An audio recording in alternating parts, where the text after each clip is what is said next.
Before we begin, I have a question for you and would appreciate an honest answer. For example, if your boss at work says that the company is going through a difficult period and that they need to cut costs, and that wages are draining the budget. So to get out of this bad situation, they have only two solutions.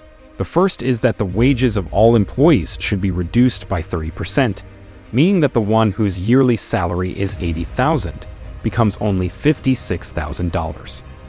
The second solution for the company is to lay off 20% of its employees while keeping salaries unchanged. For example, if the company has 100 employees, 20 will be laid off while the remaining 80 will keep their full wages. In your opinion, what is the most appropriate approach for this company's employees? Which is better, the first choice or the second? This is exactly the situation that was in a company named Gravity Payments in the year 2020. Gravity was a leading company in credit card processing and financial services. Gravity Company was on the verge of bankruptcy. After the repercussions of the corona epidemic, the company's revenues decreased by 55%. The company was going to officially declare bankruptcy if the situation remained like that for another 4 or 5 months. Therefore, they had the two choices that we talked about before to reduce expenses and escape from the specter of bankruptcy. The experts of the company determined that if the company laid off 20% of its staff, it would be able to survive and overcome the crisis. But the CEO of the company, Dan Price, despite all this, didn't lay off any employees. Instead, he assumed responsibility and made an unexpectedly brave decision. He reduced the wages of all employees of the company by 10%. This was a brave move that was widely applauded in the American press and on social media because of their humane management of the problem. The company's unique dealings were rare because companies in general and large companies in particular, when they face financial difficulties, never reduce wages even in major crises or economic recessions, even though reducing salaries will save them more money. This raises an important question. What is the reason? Why do companies choose to lay off staff rather than lower their salaries? Does the company have the right to hire and dismiss whenever it likes? What are the reasons that forced the companies to lay off large numbers of employees recently? Are they purely economic motives, or there is something we don't know? At the beginning of the era of technology, many companies appeared, some of which were pioneers in their field, but with time some of these companies collapsed or declared bankruptcy. The best example is the famous Finnish technology company Nokia. At the end of 2007, Nokia alone controls 40% of the mobile phone market in the world. Out of every 10 phones sold, 4 of them were made by Nokia. It suffices to know that its market share was greater than that of Motorola, Samsung, and Sony combined. The company's financial results in 2007 were excellent, but there was an indicator that troubled Nokia's manager, Olli-Pekka Kalasvuo. The problem was that they had to reduce the selling prices of phones due to fierce competition from Asian companies because their cost was very low and their sales were increasing rapidly. Nokia dropped the pricing for many of its phones by 35% in a few years, but this wasn't a significant loss for Nokia because the company compensated for this price drop through its very large production and sales. But this was a temporary solution because it was difficult to keep up with the Asian companies that were continuing to lower the prices. However, Nokia knew that this was a patchwork solution and they could no longer continue to lower prices. As a result, the board of directors began to look for solutions. The first step was to research production costs. They discovered an issue in their factory in Bochum, Germany. The problem with this factory, in short, is that labor costs have increased by 20%. This was at the same time that the selling prices of Nokia phones fell by 35%. The solution to this situation from the point of view of Nokia management is that the factory should be closed and all workers there should be laid off. Nokia's vice president flew to Germany in January 2008 to inform the factory administrators that the factory will be closed and the 2,300 employees who worked will be laid off, which made a total job loss of around 4,000 jobs. Several days later, about 15,000 people in the city of Bochum went out and made a counter-demonstration in which they expressed their anger at Nokia's decision. There were protests and demands from German unions and the press in the hope that they will succeed in putting pressure on Nokia management and make it undo the decision of closing the Bochum factory. The German unions called the Germans to boycott all Nokia products, and they asked the German government to ban the Finnish company from selling its products in Germany. Moreover, a fierce campaign was launched by the German press, just as they did 3 years ago, and exactly with a company named Opel, the car dealership of General Motors. The company decided to close its plant in Bochum, but they retracted their decision after the fierce protests and campaigns that were waged against them. But nothing changed the decision of Nokia and its CEO, who declared to the German public newspaper named Frankfurter that there is nothing that would make him deterred from closing the factory and laying off workers.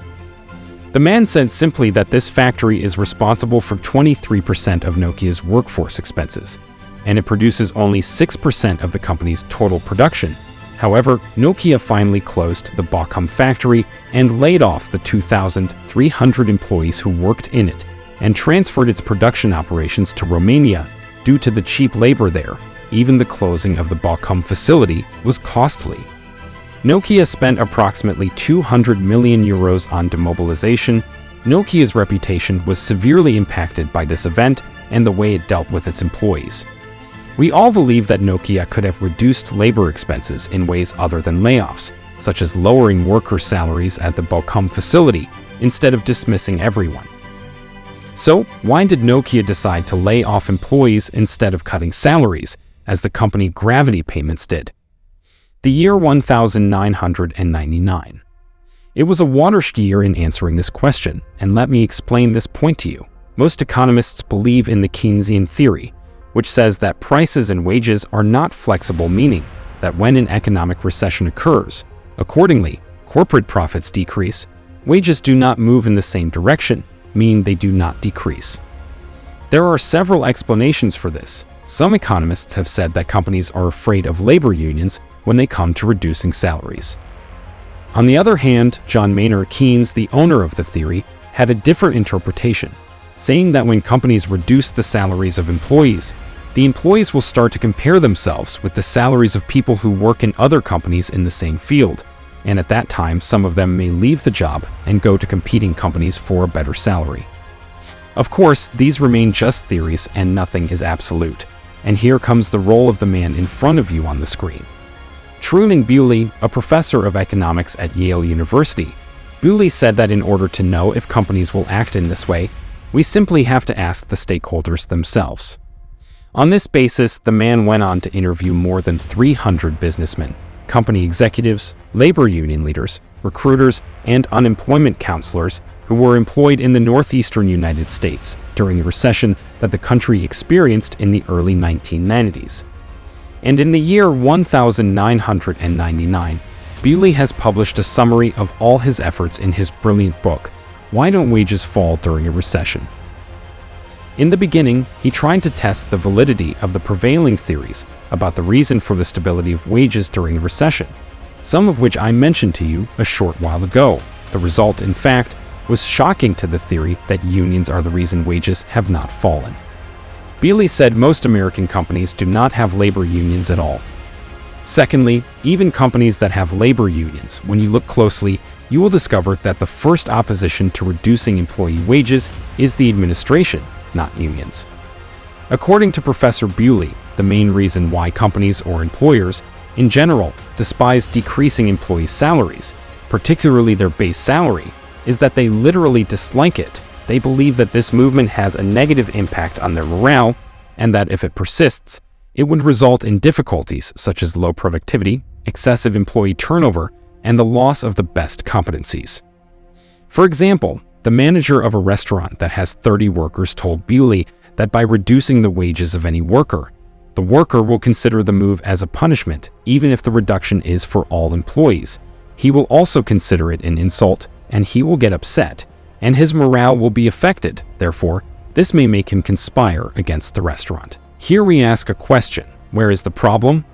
And does it make a difference to you as a company owner that the employee coming to work is happy or upset? The short answer is yes. The simplest thing that an employee can do is reduce his productivity, and in some cases, the matter may develop to the extent that he may deliberately harm the company. For the company, reducing salaries increases the possibility of the company losing its best competencies. There is also a really important motive that makes some companies prefer to lay off employees rather than cut their salaries. Bewley said that sometimes the company's motive for not reducing employees' salaries is the management's desire that their salaries are also not declining, because it's not possible to reduce employees' salaries without reducing the management's salary. That leads us to ask a really interesting question. Can the company reduce the wages of workers and typical employees and maintain the wages of competencies as it is? This question was answered by a manager interviewed by Bewley.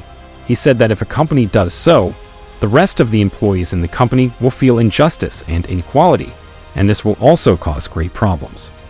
The manager added, during layoff campaigns, there is certainly a state of fear and anticipation that dominates the atmosphere in the company, and this undoubtedly affects morale, but this effect is often temporary. The second side, for managers and people who have been laid off, whether their morale is affected or not, is not important for the company since they are no longer working in it. The bottom line is that the negative impact of firing some employees on morale in the company is much less than the effect of cutting wages for all employees. This point was summed up in a genius way by a human resources manager in a company with 3,000 employees. The man said, when we think about demobilization, there is an aversion among employees, and everyone considers himself important in the company, and it is unlikely that they will dispense him. This is because they understand that reducing wages affects everyone, while layoffs affect only a small group. Certainly, it is one of the most difficult experiences for someone to be fired or dispensed. Here, more question marks are raised about workers' rights in particular and human rights in general, because expulsion can lead to serious health and psychological problems. Some states have very severe restrictions on layoff activities. For example, in Japan, any company that wants to lay off employees is not allowed to do so unless it fulfills some conditions, including, for example, that the company has a real financial need to reduce the number of employees, and it must provide a clear economic justification. And there is a second condition that requires the company to provide evidence that it has exhausted all possible options to reduce costs. These conditions leave layoffs in Japan within a limited scope, unlike, for example, the United States, which gives companies full power to hire and lay off employees without any restrictions. Now I would like to ask you the same question that I asked you at the beginning of the video. If you are an employee of a company within a group of employees, and this company wants to reduce costs, would you prefer that the company reduce your salary? Or you will vote for laying off some employees in the hope that you won't be one of them? Write your answer in the comments. See you in the next video. Goodbye.